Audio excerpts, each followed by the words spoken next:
ভাৰতে নাকচ কৰিছে আমেৰিকাৰ প্ৰস্তাৱ। ভাৰতক লৈ এতিয়া অসন্তুষ্ট আমেৰিকা আৰু ট্ৰাম্প। আমেৰিকাৰ চকু কৃষিজাত সামগ্ৰীৰ ভাৰতীয় বজাৰ। আমেৰিকাক গুৰুত্ব দিয়া নাই ভাৰতে। আমেৰিকাক এৰি ৰাছিয়াৰ সৈতে চুক্তি কৰিবলৈ আগবাঢ়িছে ভাৰত। সেয়ে খঙত অগ্নিশৰ্মা হৈ পৰিছে এতিয়া ট্ৰাম্প। শুল্কক লৈ এফালে আমেৰিকা আৰু ভাৰতৰ মাজত সংঘাত চলি আছে, আনফালে আকৌ ভাৰতক F-35 জেট বিমান ক্ৰয় কৰিবলৈ আমেৰিকাই প্ৰস্তাৱ দিয়াৰ খবৰ আহিছিল। কিন্তু জেট বিমান ক্ৰয় কৰিবলৈ ভাৰতে এতিয়া অস্বীকাৰ কৰিছে। ব্লুমবাৰ্গৰ প্ৰতিবেদনত এই বুলি দাবী কৰা হৈছে যে F-35 জেট বিমান ক্ৰয়ৰ প্ৰতি ভাৰতে কোনো আগ্ৰহ দেখুওৱা নাছিল। কাৰণ F-35ক লৈ ভাৰতৰ বহু সংৰক্ষণ আছে। কাৰণ য'ত প্ৰযুক্তিও লাভ কৰিব পৰা যায়, ভাৰতে তেনেধৰণৰ প্ৰস্তাৱহে অধিক গুৰুত্ব দিছে।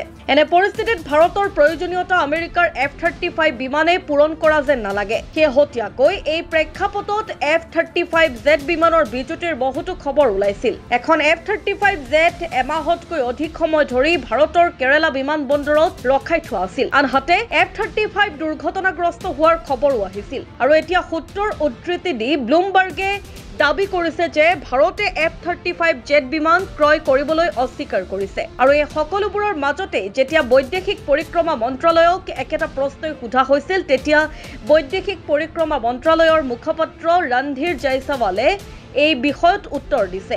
বৈদেশিক পৰিক্ৰমা মন্ত্ৰালয়ৰ সাপ্তাহিক সংবাদমেলৰ সময়ত বৈদেশিক পৰিক্ৰমা মন্ত্ৰালয়ৰ মুখপাত্ৰ ৰন্ধীৰ জয়ছৱালক এই প্ৰশ্নটো সোধা হৈছিল যে আমেৰিকাই ভাৰতলৈ F-35 জেট বিমান ক্ৰয় কৰাৰ প্ৰস্তাৱ দিছে নেকি। ব্লুমবাৰ্গৰ এটা প্ৰতিবেদনত কেৱল কোৱা হৈছে যে ভাৰতে আমেৰিকাৰ এই প্ৰস্তাৱ নাকচ কৰিছে। এতিয়া এই প্ৰশ্নৰ উত্তৰত বৈদেশিক পৰিক্ৰমা মন্ত্ৰালয়ে কি কৈছিল সেয়া জানোৱা হওক। ভাৰত আৰু আমেৰিকাৰ মাজত এই অংশীদাৰিত্ব আৰু প্ৰতিৰক্ষা সুৰক্ষাৰ অংশীদাৰিত্ব অতি শক্তিশালী আৰু শেহতীয়া সময়ত আৰু আগন্তুক দিনবোৰত ই আৰু অধিক শক্তিশালী হৈছে আৰু এই সম্ভাৱনা আছে যে এই অংশীদাৰিত্ব এই সম্পৰ্ক আৰু অধিক অব্যাহত থাকিব। আমি যে ইণ্ডিয়া US কম্পেক্টৰ অংশীদাৰিত্ব সৃষ্টি কৰিছো, সেয়া ইয়াৰ অধীনত চিৰকালৰ বাবে আগবাঢ়ি যোৱা উচিত। F-35ৰ বিষয়ে আপুনি যি নিৰ্দিষ্ট প্ৰশ্নটো উত্থাপন কৰিছে, তাৰ ক্ষেত্ৰত মই কম যে আপুনি আপোনাৰ প্ৰশ্নটো সংশ্লিষ্ট মন্ত্ৰালয়লৈ লৈ গ'লে ভাল হ'ব। তেওঁলোকে ইয়াৰ ওপৰত স্পষ্টীকৰণ দিব পাৰিব। আচলতে বহু দিশত আমেৰিকা আৰু ট্ৰাম্প ভাৰতক লৈ অসন্তুষ্ট। এফালে ট্ৰাম্পে ভাৰতক আমেৰিকাৰ মতে শুল্ক সন্দৰ্ভত চুক্তি কৰিবলৈ অহৰহ হেঁচা প্ৰয়োগ কৰি আছিল। কিন্তু ভাৰত নিজৰ জাতীয় স্বাৰ্থক সৰ্বোচ্চ কৰি ৰখাৰ স্থিতিত অটল। ভাৰতে কৃষকৰ ক্ষেত্ৰত আমেৰিকাৰ সৈতে কোনো ধৰণৰ আলোচনা নিবিচাৰে। আনহাতে আমেৰিকাই কৃষিজাত সামগ্ৰীৰ ক্ষেত্ৰত ভাৰতীয় বজাৰত প্ৰৱেশ কৰিব বিচাৰে। এই সন্দৰ্ভত ভাৰত চৰকাৰে তীব্ৰ আপত্তি অব্যাহত ৰাখিছে। আনফালে ভাৰত ৰাছিয়াৰ সম্পৰ্কও আমেৰিকাক আমনি কৰে।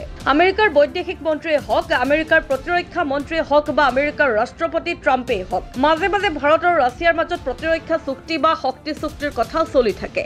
ইয়াৰ ওপৰতো আমেৰিকাই অহৰহ আপত্তি পঞ্জীয়ন কৰি আহিছে। আৰু এই সকলোবোৰৰ মাজতে আমেৰিকাই ভাৰতৰ ওপৰত 25% শুল্ক আৰোপ কৰাৰ কথা ঘোষণা কৰিলে। এই সময়ছোৱাত ট্ৰাম্পৰ বক্তব্যই স্পষ্টকৈ দেখুৱাইছে যে তেওঁ ভাৰতৰ প্ৰতি ক্ষুব্ধ। ইয়াৰ পৰা এইটো ইংগিত পোৱা যায় যে ভাৰতে আগন্তুক পঞ্চম প্ৰজন্মৰ প্ৰতিৰক্ষা চুক্তিত আমেৰিকাক গুৰুত্ব দিয়া নাই। ট্ৰাম্পে যিদৰে ৰাছিয়া আৰু ভাৰতৰ সম্পৰ্কক লক্ষ্য কৰি লৈছে, তাৰ পৰা এই কথাও অনুমান কৰা হৈছে যে ভাৰতে ৰাছিয়াৰ সেই প্ৰস্তাৱটো পুনৰ এবাৰ বিবেচনা কৰিব পাৰে, য'ত তেওঁলোকে প্ৰযুক্তি হস্তান্তৰৰ প্ৰতিশ্ৰুতি দিছে আৰু Su-57 যুদ্ধ বিমানৰ চুক্তিৰ কথা কৈছে, লগতে যৌথ উৎপাদনতো গুৰুত্ব দিছে।